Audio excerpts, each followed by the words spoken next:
Should I like go through? Yeah, come over here, Mike. No, we're still here. On this road. So right here next to. Okay. And then when they come in, they're gonna go right here. All right. Yeah. And then you and Kelly go back. Excuse me. Well, actually, they're earlier. They're higher up on the agenda. Yeah, I understand. You know what? I'll just go back here and tell Can't be you. here because Senator's coming through here. Oh, there's a door coming. Yeah. And that's There is a door that's there. where the I'm thing sorry. is being broadcast. That's the same. It's supposed to be over here. Okay. Otherwise. Right. Kelly, it looks like your lights are on. They are. They're always on, just like these new modern cars. I swear.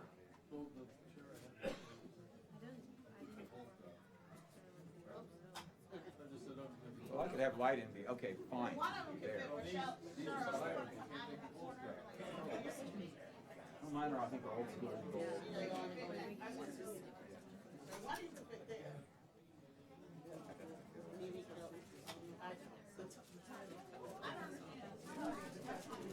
Well, obviously. Yeah, it's right up there. That was good. Yeah. So next week, Elliot? Awesome. There you go. That's one. And then Mike should go right next to you. Well, I could go right. I could fit in there. I can get. Yeah, I can get in there. Yep, yep, I can do that. I know, I know. Yeah. Great.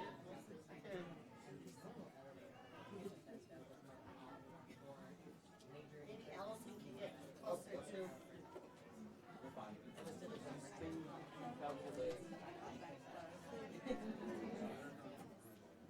There is. We gotta get closer to.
tradition.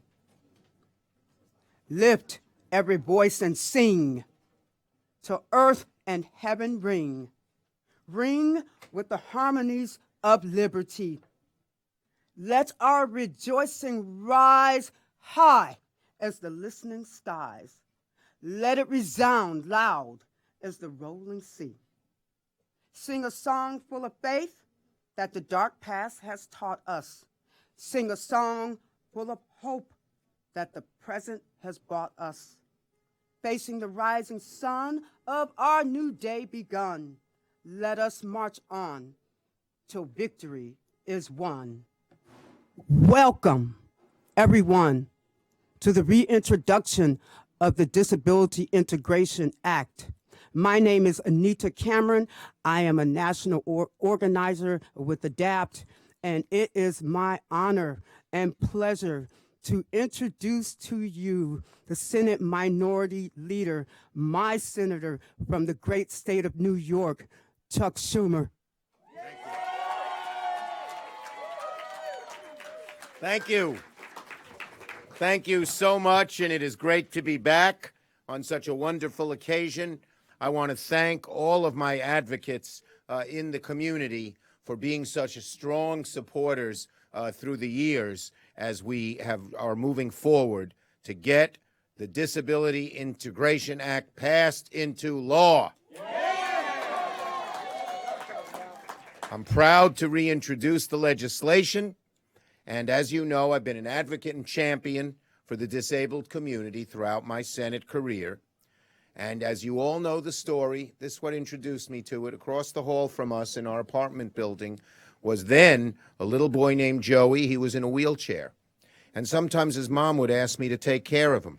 And I did. I'd take Joey outside. But because there were simply no curb cuts, he was confined just to the block in which we lived. And it was a revelation. And I worked really hard to get New York City to put curb cuts in, and that gave Joey freedom. Freedom.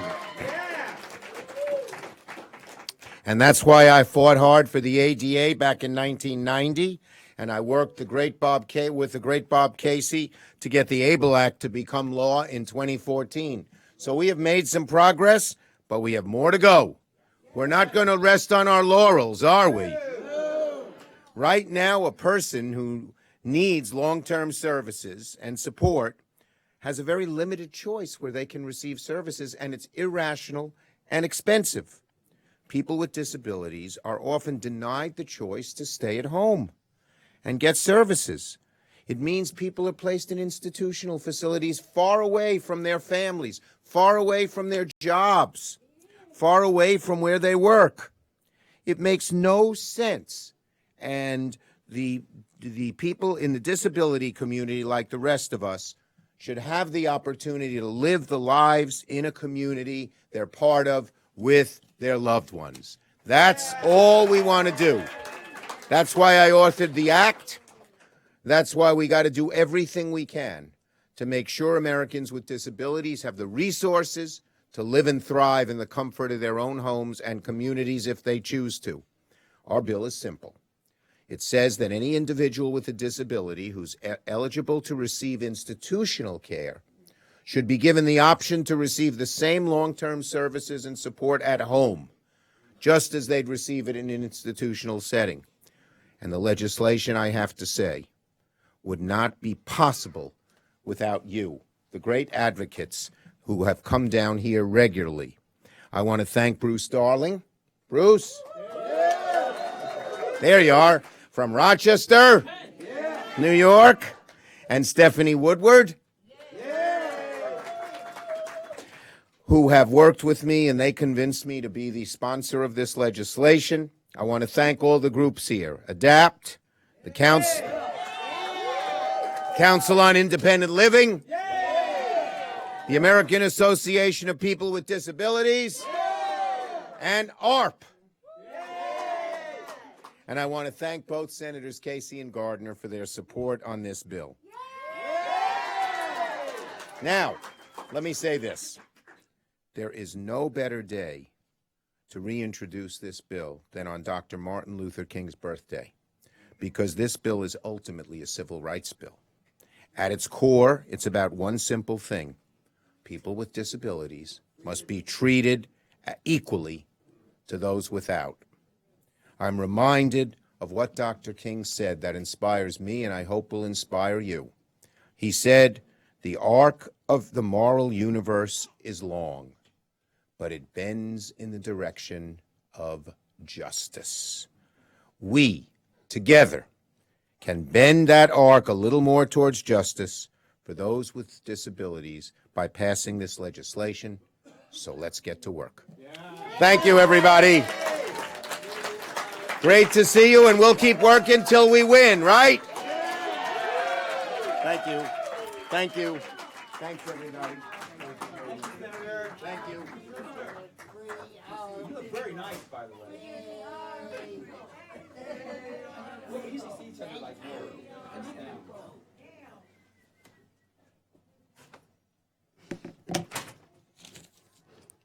Wasn't that great?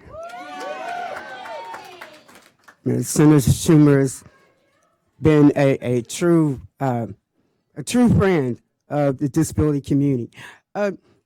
So next, I'm going to introduce three people whom I totally, I don't even have the words to say how much I admire, but they are going to give you a history of the Disability Integration Act.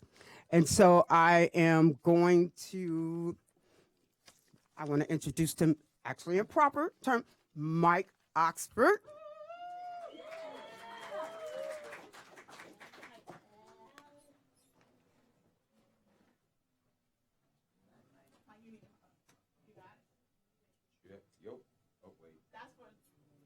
That's not for the room. Yeah, it is. Is it gonna work? Check, check, check. Yoo-hoo. Can you hear me now? All righty. So, hey, everybody. You are looking good.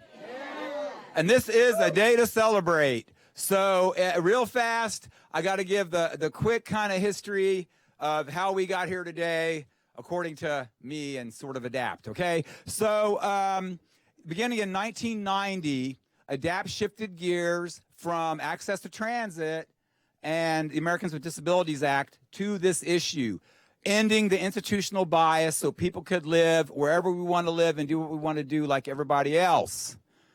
From 1990 until 1997, we did a number of things, but I never remember chasing around Louis Sullivan with my buddy Anita here, and what we wanted to redirect 25% of the Medicaid nursing home budget towards home and community, because we knew all the money was tied up in nursing homes, and we figured, transfer some of their money over to home and community. Well, we didn't get much traction on that, so we started thinking, man, what about legislation?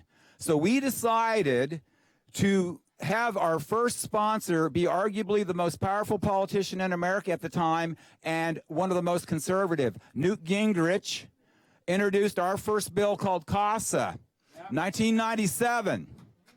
And I just want to give the history lesson a little bit. Senator Schumer is here, Senator Casey, Senator Gardner.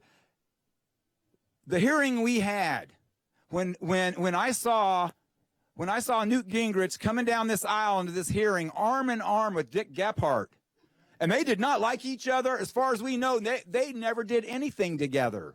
But on this issue, it transcended partisanship, donkeys, elephants, that stuff, because it is about freedom. And everyone got it. And since then, we've pursued this bipartisan legislation, but what we wanted to do was reform Medicaid. And we tried to reform Medicaid through various bills. Senator Harkin started introducing bills for us. And and what we heard is, well, it's Medicaid, people are worried about money. People don't like to hear Medicaid around here. So we decided to switch from the service delivery side to rights. Because we tried the service delivery side from 1990 until about 4 years ago? Something like that. We tried and we made some success, and now we're on rights. We all know we need services, but we think we need a right to services to drive that service delivery network so we can stop having people carved out, cost capped, waitlisted. You get served this year, but they kick you off that year. All these horrible things that happen to people have to stop, and we think it's a basis of rights. And as a former nickel president and CIL director still, when I learned IL a million years ago, here's the thing. It's all about getting rights. And that is the basis for success of people with disabilities and getting where we go. And that's why we're so fired up about the Disability Integration Act. Thank you.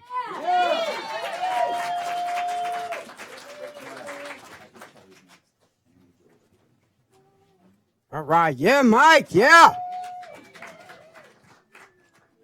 Next up, can you hear me? Okay. Okay. So next up is Kelly Buckland, president of NICO.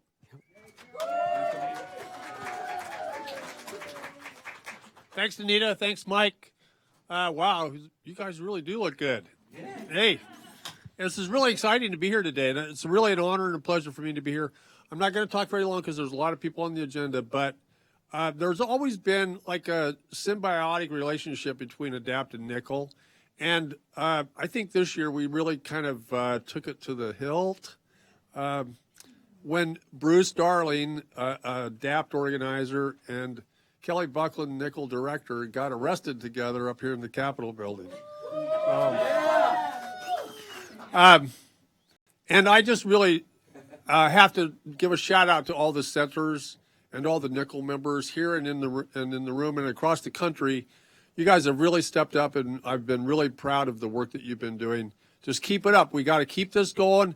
We got to pass this bill, as Senator Schumer said. Let's not stop until we get this thing done. Thanks, everybody. All right. Thank you, Kelly. Thank you. Next up, my dad brother, Bruce Darling. Give it away. You can wait. Okay, so we're short on time. This bill is a civil rights bill. It is written differently, and it was written by the disabled people who sacrificed their lives and liberty in the institutions. We wrote this bill by going to every report and highlighting how people became institutionalized, clipping it out, because we're old, clipped it out, put it all in a big pile, and then sorted it out to come up with the specific prohibitions in this bill. So this bill honors the sacrifice of those of us who have been in institutions and who have lost their lives and liberty. So that is who wrote this bill from the very beginning, and we need to honor that. We need to honor the adapters who have fought for this bill across this change across 28 years. Oh, my God. And we have come to the realization, our arguments have changed and evolved over time, but this last 2 years, we have come to the realization we have the right to life and liberty as everyone else. There is no asterisk in the Declaration of Independence or Constitution that says, unless you're too disabled. And I want us to know that we're not just fighting for ourselves. I sit here and I see these wonderful children here. We are fighting for our children. Because our children deserve a future that has everything that we have to offer as a community and a society. And we need to make sure that happens. And then finally, I just want to say there is growing support for this bill. Just today, we received a letter from the Colorado Healthcare Policy and Finance folks. Basically, the Medicaid director, the Medicaid office in Colorado, endorsing the Disability Integration Act. So the work needs to move on. We are going to make this happen, and we're going to free our people.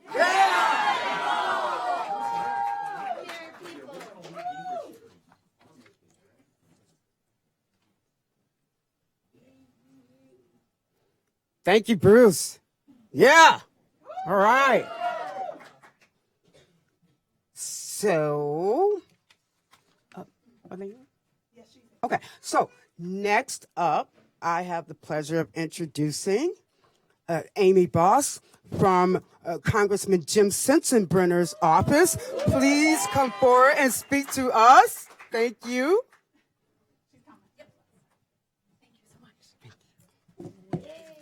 Hi, good afternoon, everyone. My name is Amy Boss, Legislative Director with Congressman Sensenbrenner's office. Thank you. he asked me to deliver some short remarks to you today. First, I apologize I can't be with you today as I'm currently recovering from hip surgery. I want to pass along my thank you to each and every one of you for all the important work that you are doing to garner support for the Disability Integration Act. I am proud to again sponsor the House version of this strong bipartisan bill, which will help ensure that individuals with disabilities have equal rights and opportunities. The progress we've made since the original ADA is remarkable. In particular, I'm proud of my wife, Cheryl, who has worked tirelessly on behalf of the disability community. I was honored to stand with her behind President George W. Bush as he signed the Americans with Disabilities Amendments Act in 2008. However, there's much more work to be done to strengthen laws to protect individuals with disabilities. I thank the thousands of advocates who came to DC this week, and I think there's some people even from Wisconsin in the room. Wonderful. And who inspire us to continue pushing on, and I look forward to working with you to advance our efforts. Thank you so much.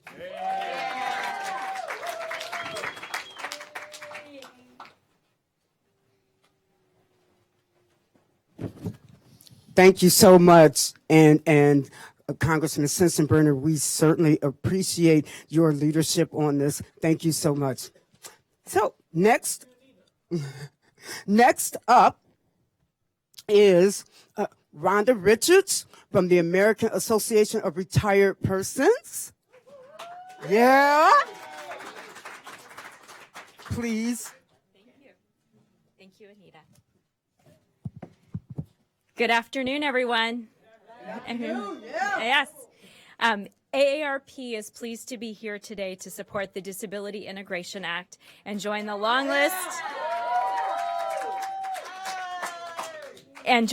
list of organizations supporting this important legislation. We commend the bill's sponsors, Senators Chuck Schumer and Gardner, and Representative Jim Sensenbrenner, for reintroducing the bipartisan Disability Integration Act. We also thank Senator Casey, who's here today as a co-sponsor of the bill. We also want to recognize the leadership of ADAPT and others in the disability community on this significant bill. Thank you also to ADAPT for organizing this event today. The vast majority of older adults want to live independently in their homes and communities. This legislation aims to ensure that older adults and people with disabilities who are in institutions or at risk of institutionalization are indeed able to live in their communities where they want to be.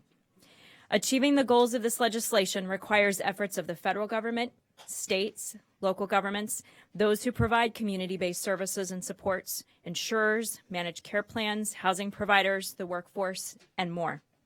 AARP supports the goals of the Disability Integration Act, and the bipartisan reintroduction of the legislation today is an important step in making the goals and vision of this bill a reality. It is fitting that we are here today on the birthday of Dr. Martin Luther King, Jr., who worked to make his dream and the dream of many other Americans a reality. The Disability Integration Act could help make what is currently a dream for too many individuals living independently in their homes and communities a reality. Thank you for the opportunity to be here today to stand with you in support of the Disability Integration Act. Thank you. Thank you so much, Rhonda. Thank you. Yes. One second.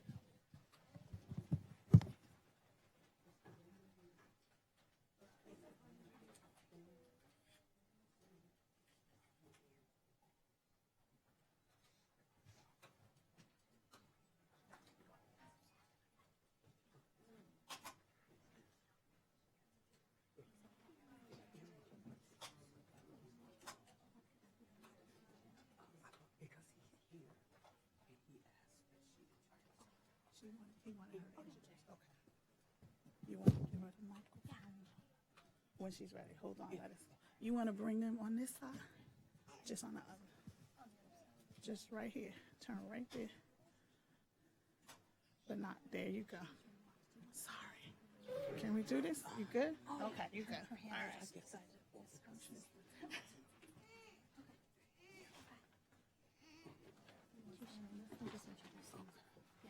Just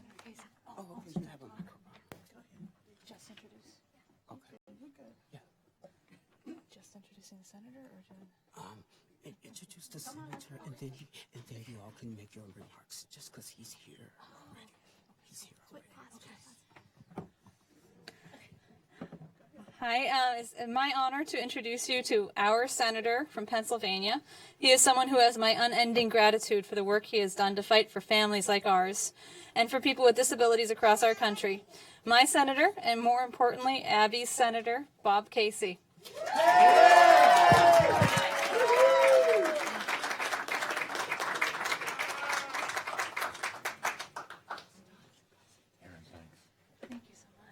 Did I get here too soon? No, okay. Well, Aaron, thanks so much for that introduction. What a great crowd. I was standing at the door so I couldn't see the back. And I have all kinds of buttons that I was either holding or was handed. Got a little lobbyist button here. Aaron will remember this button, the Disability Integration Act illustration that was drawn by her daughter Bridget, who's here. And I know Abby's here. But I want to thank you for this opportunity to talk about an important piece of legislation. I know you saw Senator Schumer just a couple of moments ago. Senator Gardner will be here soon. And we're grateful that you're here to talk about a bill. That's always important. But it's more important than when you're talking about a bill that has not only a great urgency, but also because of that urgency and because of your work, this bill is bipartisan. That's a good thing. And that word is bipartisan is not Latin. It's actually an English word that means both sides support it. And I say that because that used to be the norm. That used to be the rule, not the exception, right, in Washington. If you go back, not quite 100 years, but if you go back a couple of years, most legislation was bipartisan. These days, that doesn't happen that often. So I want to thank you for working towards that goal, not just to get a good bill, which this is, but also to get a bill that's bipartisan. It was mentioned just a couple of moments ago that this date happens to be the 90th, we observed the 90th anniversary of the birth of Martin Luther King Jr. And when you consider that day and his contribution to our country, I think it's important to remember why this legislation is significant. Number one, and I'll just make three quick points. One is to make the goals of the ADA, the Americans with Disabilities Act, a reality, we need this legislation. Yeah. We need the Disability Integration Act. Yeah. Now, I know everyone goes by acronyms around here, DIA or DIA, whatever we're going to call it, but I think it's better at the beginning to actually spell it out. The Disability Integration Act, right? Let's not shorten it too soon because acronyms don't often work out well. But it was the civil rights marker that builds on the foundation of the 14th Amendment, declaring that all people have equal rights under the law, including those with disabilities. That's right. We're getting affirmation from that. As you know, without supports and without services, and without accessible housing and transportation, and of course without access to health care, there is no true freedom, no real freedom. Freedom becomes a hollow word if you don't have supports and services, if you don't have access, and if you don't have health care, of course. The Disability Integration Act ensures services and supports are available for everyone who needs them, and it makes sure that these services are available in their neighborhoods and available in their own homes. It would mean, right. That's pretty good. We didn't even practice that applause line, and it worked. There are, just for example, in Pennsylvania, 10,000 Pennsylvanians and 650,000 plus Americans around the country waiting for home and community-based services. We want to make sure we get those numbers down, right? When the Disability Integration Act passes into law, that's an applause line. It will mean that these individuals, these Americans, will have real choices and real freedom. Not the freedom to wait for services, that may never happen. The second point I want to make is that we have to make sure that we collaborate here in Washington and around the country. Some of you know the collaboration that it takes to get a big bill passed. We've had legislation over the years in Pennsylvania at the state level where it required Democrats and Republicans to work together. That happened in state government years ago when my father was elected governor. They passed the Children's Health Insurance Program. That needed two parties. Initially, the other party, the Republican Party, didn't want to do it. They finally got on board, and now it's a bipartisan program. CHIP, as we know, as the acronym CHIP, Children's Health Insurance, right? But we also had bipartisanship and collaboration here in Washington that led to the passage of the ADA, the Americans with Disabilities Act, right? I want to put a plug in for another Pennsylvania governor, Dick Thornburgh. He was the governor of Pennsylvania, right? From 1978 to 86, just before my father came in. But then Dick Thornburgh came to Washington. He worked for a Republican president. He was a strong Republican, and he worked with Democrats in the House and the Senate here to pass the ADA. So we know that collaboration is critically important. Finally, collaboration also means knowing what principles are most important to you and standing up for those principles. Now, you may not think of Medicaid as a principle. It's a program, so I'll talk about it in those terms. But Medicaid is a critically important program for people with disabilities, for seniors, and for children. There have been efforts, and they are continuing efforts here in Washington to take steps on Medicaid that would decimate the program, or at a minimum, undermine the program. And when I hear people in Washington talking about making a particular program sustainable over time, saying that we won't be able to pay for this program, or we may not be able to pay for it, or we may not want to pay for it, when I hear language like that, I get my fist up and start fighting. Because we are not going to allow anyone in Washington, D.C., in either house and in either party, to undermine the gains that we've made on Medicaid over the last 50 years. Not going to allow it to happen. That's right. Going to fight it if it happens, right? So we have to make sure that even as we're pushing to get the Disability Integration Act passed into law, which we will do because we're determined and because we have bipartisan support, we want to make sure that we don't fall backwards 2 steps with that one big step forward, fall backwards 2 steps by undermining Medicaid. So we're going to fight very, very hard on protecting Medicaid. Finally, let me make a point about Dr. King. You've all heard lots of great words from his speeches when he would speak to us as if he were the preacher that he was. He would speak to us almost in a prayerful way, and that's one of the reasons why he was so successful, so motivating, so inspiring to so many people. We want to make sure that we continue that foundation of not just having a good bill, but having the inspiration behind it to make sure that we get it passed. Here's what Dr. King said years ago.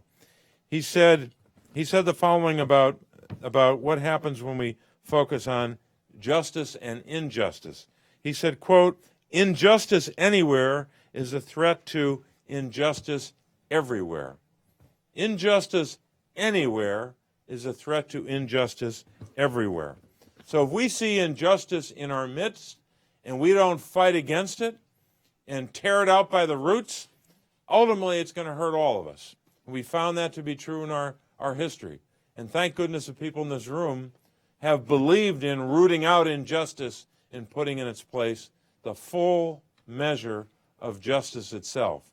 If you can't get access to treatment, if you can't get the benefit of good health care through Medicaid or otherwise, if you can't get access to supports and services, you are a victim of injustice.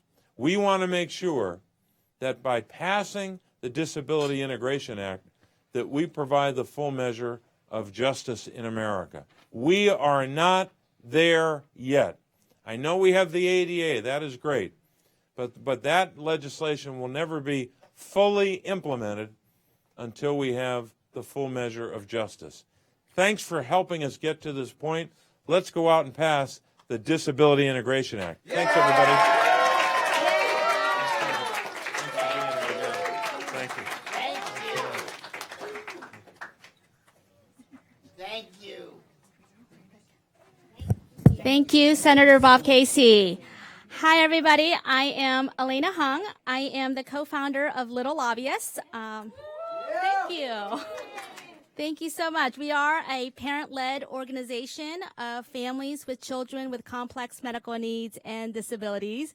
Here's the original Little Lobbyist, my daughter Ziamara, right here. And we recognize that our disabled children will hopefully one day grow up to be disabled adults. And as we do every day as their parents and caregivers, we want to make sure that they have the support in place to live their best lives, to maximize their independence in the community and be here with us and not in institutions far, far away. So that is why we are so excited to be here today to celebrate the reintroduction of the Disability Integration Act. And you've heard from my friend, Erin. I'm going to pass the mic to her so she can share a little bit more about her daughter, Abby. Thank you. Thank you. As said, my name's Erin Gabriel. I'm from Pennsylvania. This is my daughter, Abby, and her big sister, Bridget. Bridget is the artist behind the artwork over here in the corner. Abby is 9 years old. She is deafblind. She uses a wheelchair. She has a rare progressive and degenerative syndrome that we are still learning more about. But medically, she's gone through a lot. Because of where we live in Pennsylvania, her hearing loss was found at birth, and she immediately qualified for early intervention services, as well as a home and community-based Medicaid waiver for children with disabilities. And so we've been able to find therapies and treatments that have helped her significantly while keeping her home with her family. Her syndrome is progressive. She will eventually lose much of what she's gained, and her seizures will return and intensify. It's unlikely that she'll ever be able to care for herself completely. And as her disease progresses, we know that she will soon need nursing care in order to stay at home. And we know that right now, as a child in Pennsylvania, she'll be able to access that care through the home and community-based waivers. But as she reaches adulthood, that becomes much more of a question. That waiver is not even available to every child like Abby. It varies state by state. And it's part of why we live 600 miles away from our closest family, because Abby's access to care literally depends on her zip code right now. Hold on, Abby. Right now, Abby is growing up in her community with her family and friends. She goes everywhere with us. She enjoys shopping, going to movies, even some political events here and there. She travels. She goes swimming at our local lake. She snuggles with her dog at home. She rides all the rides at our local amusement park. She smiles. She laughs. She brightens the day of everyone around her. She lives her life with more spark than most people I know, and she deserves to have that freedom to keep living in her community. To get a job if she can, to keep going out with her friends and travel if she wants to. She deserves to have that choice and not be relegated to a nursing home at age 22 because of the services she will require. She deserves to actually live and not just exist. Abby and people like her deserve the right to that choice regardless of which state they happen to live in. And this is why the Disability Integration Act is so important to Abby and to children like her and to our family. This summer, the National Centers for Independent Living held an art contest. My daughter, Bridget, entered. The contest was entitled, What the DIA Means to Me. And after talking for a few minutes, Bridget knew exactly what it would mean to her. She drew a picture of herself and her little sister in a wheelchair with a nurse being shown to their table at a restaurant because, as she explained to me, the DIA would mean I could visit Abby at her house and we could go to a restaurant or anywhere we want instead of being stuck in a boring nursing home.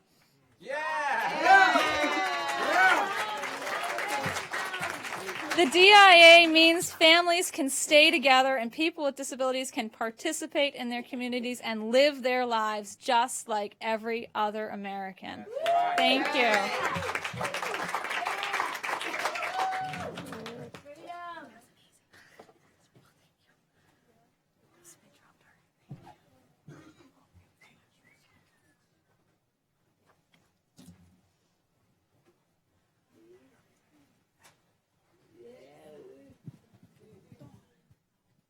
She said no. Okay. Yeah, for the little lobbyists. Yeah. All right. Next, I am honored and excited, so excited to introduce the senator from the great state of Colorado. That was my home for many, many years. Thank you for your support. Here to speak, Senator Cory Gardner. Thank you. It's great to see everyone. Don, well, thank you very much for coming back to Washington. Thank you. It's great to see everyone. How many have been to Washington? Well, just let me hear you if you've been to Washington before.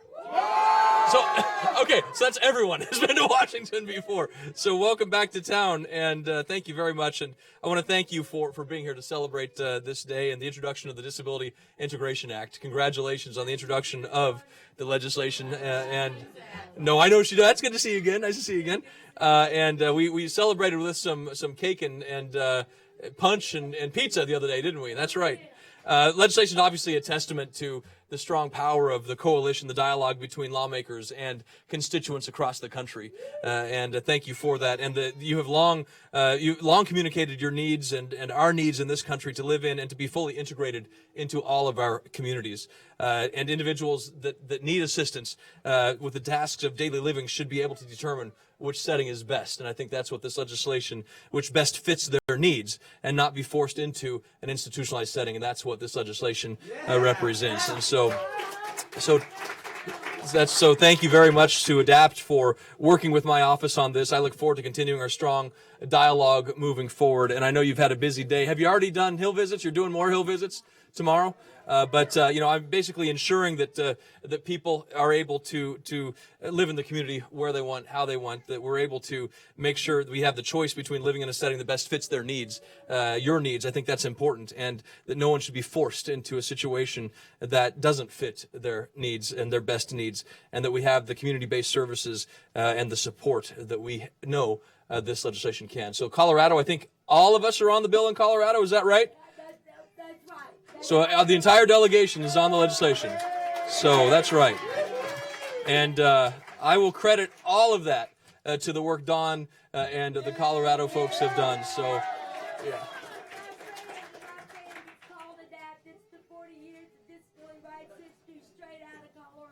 Very good. Thank you, Don. Thank you.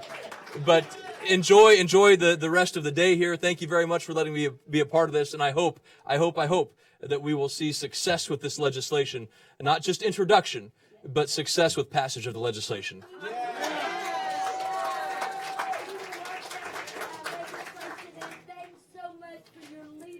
Thank you. Thank you very much. Now, Don thought we just had snow in Colorado, so sorry we got it in Washington too. But thanks to everyone for the opportunity to be with all of you today, and we'll see you on the Hill. Thank you. Thank you. Thank you very much. Thank Where in you. Colorado were you? I was in Denver. You were? Okay. Yeah, downtown, Capitol Hill. Yeah. It is. That's right. All right. Thank you so much, Senator Gardner. So excited for your support. Next up is my dear friend and colleague from ADAPT, my sister in ADAPT, Allison Donald, to tell about the history of ADAPT. Thank you. Thank you, Miss Anita. Thank you, adapters, for being here today and all of the other supportive organizations on behalf of the Disability Integration Act. I stand here today before you, a proud black woman with a disability and a member of ADAPT. However, I did not get here alone. We did not get here alone, as we all stand on the shoulders of Carolyn Fennell, Linda Chisholm Andre, Larry Ruiz, Terry Fowler, Willie Cornelius, Mary Ann Cisneros, George Roberts, Mel Conradi, Jeannie Joyce, Glenn Kopp, Bob Conrad, Carrie Schott, Jim Lundville, Lori Heason, Cindy Dunn, Paul Brady, Renate Rabe Conrad, Bobby Simpson, and Debbie Tracy, the Gang of 19. Those faithful 19 who put their bodies on the line at the corner of Colfax and Broadway on July 5th and 6th of 1978 in Denver, Colorado, in protest of the inaccessibility of the RTD buses, sent a charge through the disability movement that in 1983, started by Wade Blank and Mike Arberger, became ADAPT. Wade Blank honed his organizing skills alongside African American leaders during those sit-ins, protests, and legal battles that came to define the civil rights movement and now ADAPT. He saw firsthand how nonviolent civil disobedience, along with direct action, could stir emotions, start conversations, and create transformative change. We have come a long way since Colfax and Broadway 40 years ago. But the fight for freedom and liberation for people with disabilities is more urgent than ever. ADAPT continues to demand that we be counted, that our community be seen, and most importantly, our civil rights as American citizens be upheld. Every activist that you see and you don't see, writing letters, making legislative visits, and writing line by line the Disability Integration Act, S117, and protesting does it because our lives depend on it. And just like before me, Senators Casey and Senator Schumer, along with other activists, I would like to leave you with a quote from Dr. King on his 90th birthday. The time is always right to do what is right. And the time is now to pass the Disability Integration Act. Because disability rights are civil rights. Free our people. Yeah.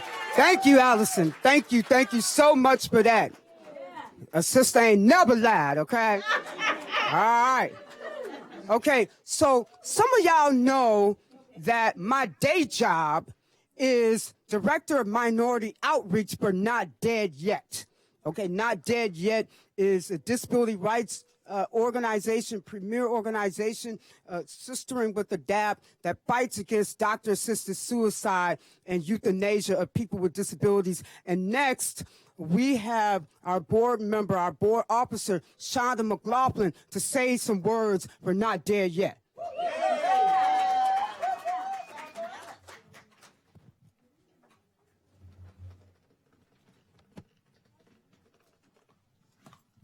First, thank you all for allowing me to be here today. It's an honor to be in solidarity here with ADAPT, and especially on behalf of Not Dead Yet. Thank you, Miss Anita Cameron. I appreciate everything you are trying to teach me. Thank you. I would like to share something personal with you all about me. As a teenager, I missed attending a significant part of my sophomore and all of my junior year of high school. It was a time of my life where I couldn't do anything for myself. Leave the house, dress, sit up, think, bathe, basic things that we all may take for granted. Some thought I was a burden to society and my family specifically, because many are so at ease to write off and devalue the lives of people with disabilities like mine. Suicide is perpetuated as a viable option for the disabled, as opposed to them exercising their civil rights, particularly those from certain communities.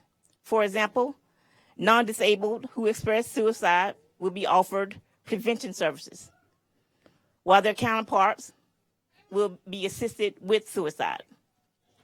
Plus, Black people, brown people, and the elderly are disproportionately impacted.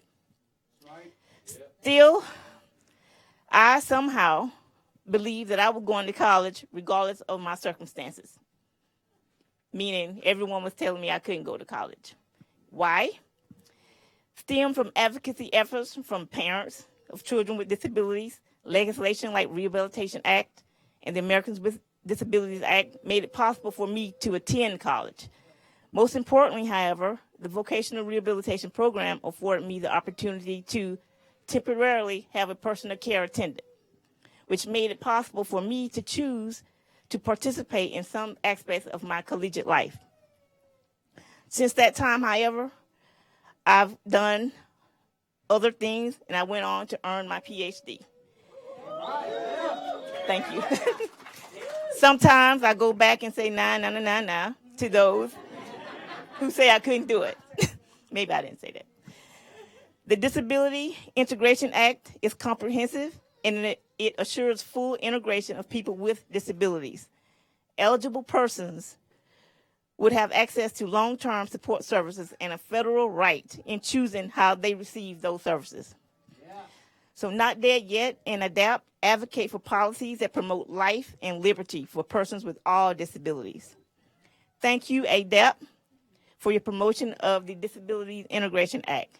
Not Dead Yet stands firmly in solidarity with you, as this act will give people with disabilities and the elderly the civil rights to receive the attendant services and other supports at home, assisting people to live, not die. Access to services and support at home must be available to those who need it, not suicide, life and liberty. All right. Thank you, Shonda. Thank you so much and for Not Dead Yet support. And, before I call on our next speaker, okay, I'm going to go Anita here for a second. I am going to call on the House to pass the Disability Integration Act by July 26, 2019. We can pass this bill, okay? There is support for this bill. Don't be afraid of this bill. This is civil rights. Pass the Disability Integration Act by July 26, 2019. And with that, I am going to call forward Liz Weintraub from AUCD. So excited to have you here, Liz. I can't see you, so if you could come forward.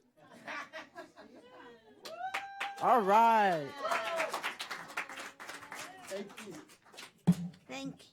Thank you, Anita. Hello, my name is Liz Weintraub, and I'm the Senior Advocacy Specialist at AUCD. I'm so excited to be here to help celebrate the Reintroduction, introducing the Disability Integration Act.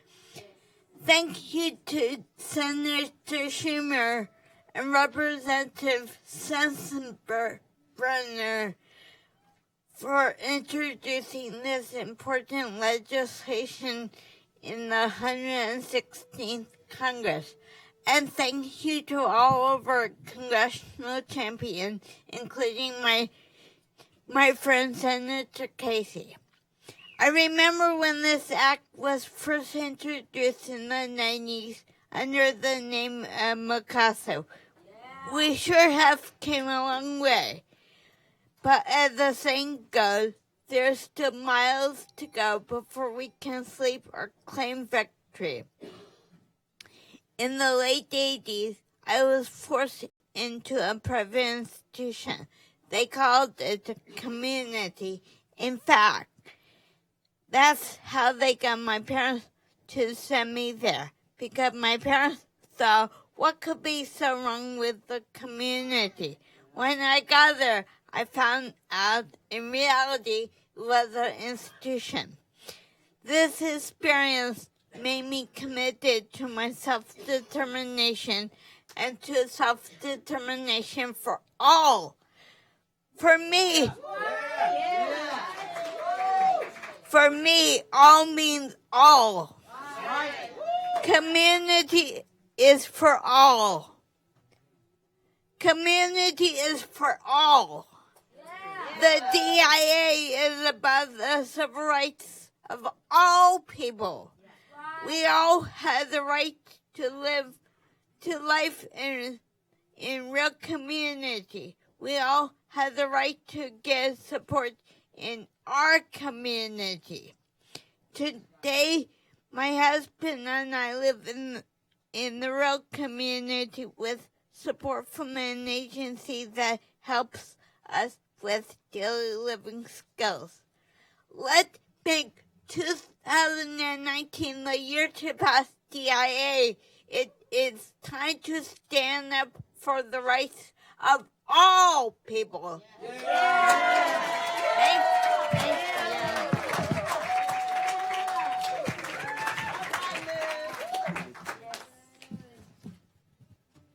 Right, next I am going to call to speak someone who's very dear to me, Rebecca Coakley with the Center for American Progress.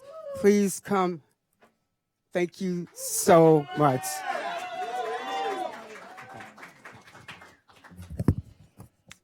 I hate podiums. Anyone who knows me knows I hate podiums, and so I'm being deliberate and very political in making a statement from a podium. So if you can't see me, welcome. I can't see you either. This shows that even 29 years after the passage of the ADA, we still have a long way to go. Congratulations to ADAPT, and congratulations to my friend Anita Cameron. Hell yes. A lot of folks here have summoned the words of Dr. Martin Luther King. And I'm going to bring up someone else's words. I'm going to bring up the words of Congressman Major Owens. Yeah. Congressman Major Owens, one of the original sponsors of the Americans with Disabilities Act, who met Justin Dart, incidentally, in the men's room of this very Capitol, after Justin was fired from being the commissioner of the Rehabilitation Services Administration. And they decided to plot together on thinking about how to develop a vision, bringing together the broad-based civil rights communities, the progressive allies, and the disability community. And that's what helped form the basis for a lot of the early work around the Americans with Disabilities Act.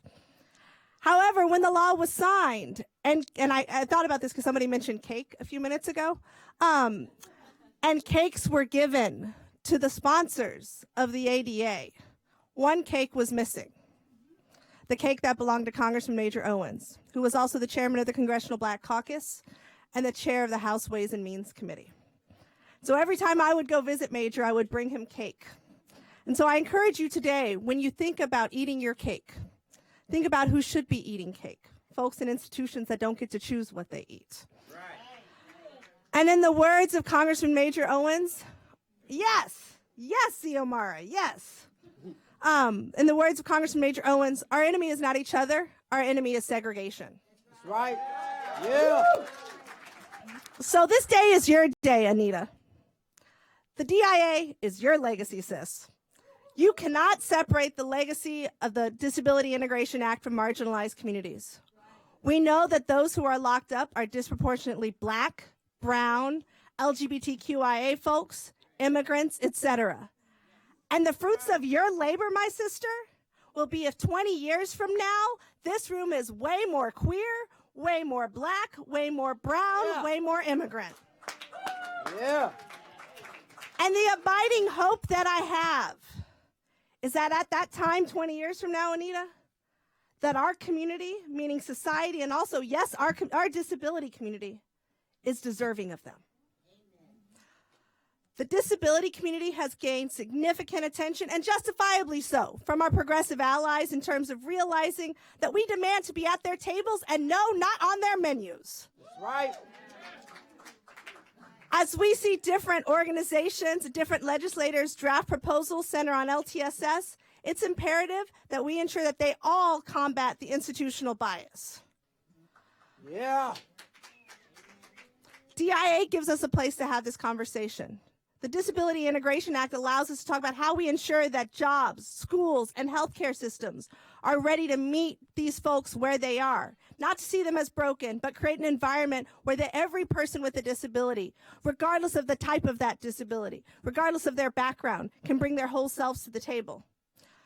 I was walking through the hallway just now, and one of the parents was back there with her daughter, and her daughter was making a lot of noise. And she was like, "Oh, I just don't want her to disturb the function." And I said, "Have you been to an ADAPT rally?" Hell, I almost pulled out the video of when y'all were at our office. Just saying. That young woman and everyone here, we're among our people. And in a time where we're constantly playing defense, and I know we're tired. Are y'all tired? I'm going right now. Okay. I was told 3 minutes. I got 10 seconds to go, Bruce. This ain't the Oscars, baby. And so what I really look forward to is, as we talk about the DIA moving folks from institutions into the community, how we're also talking about moving folks from the prison industrial complex with disabilities into the community. How we move immigrants from detention centers into the community. Thank you, and that's it.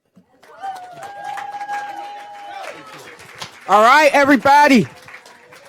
This marks the end of our celebration of the Disability Integration, the reintroduction of the Disability Integration Act. Once again, I call on Congress, on the House, to pass the Disability Integration Act on July 26, 2019. That is your challenge. We are people.